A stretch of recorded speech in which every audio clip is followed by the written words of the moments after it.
Usiache kazi kwanza, anza kujenga wateja wako ukiwa bado una mshahara. Hapa ndipo siri ilipo. Kabla hujafanya kitu chochote, lazima kuwa na mipango mikakati juu ya ufanyaji kazi wa hilo jambo ambalo unataka kulifanya. Kuweza kutoka kuwa mwajiriwa kuja kuwa boss ni transition ambayo unahitaji kuwa makini zaidi.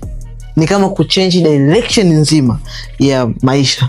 Kipindi upo kwenye hiyo ajira yako, unaona kabisa upo kwenye alternative, upo kwenye nafasi ya kuweza kuiacha na kuanza kufungua kampuni yako, biashara yako. Jambo la kwanza, tengeneza kwanza wateja wako. Jitengenezee wateja mwenyewe. Sikwambii uibe wateja wa bosi wako.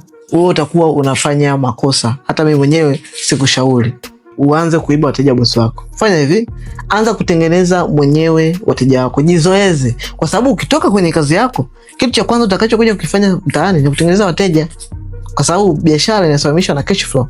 Cash flow inahitaji kuwa na client au wateja watakao kulipa, na kupata client, wateja watakao kulipa ni skills. Kwa hiyo ukiwa bado kwenye mshahara, jifunze namna gani kuweza kutengeneza wateja wako mwenyewe kipindi bado unapata mshahara, ili unapokosa mteja usikose namna gani ya kuweza kurun familia yako. So jifunze namna gani kuweza kutengeneza wateja wako. Ukishaweza kuimaster hii skill ya kutengeneza wateja wako, hapo unaweza kuwa free na huru kuweza kushift kutoka kwenye ajira yako ama kazi unayo kuja kwenye kurun kampuni yako ama biashara yako wewe mwenyewe.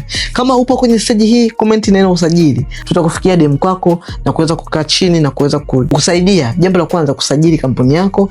Jambo la pili, kukupa mbinu za kuwezesha kutoka kwenye ajira kuja kurun kampuni yako vizuri bila kuyumba kwa namna yoyote ile. Ama wasiliana na mimi kupitia namba inaonekana hapa kwa simu moja kwa moja.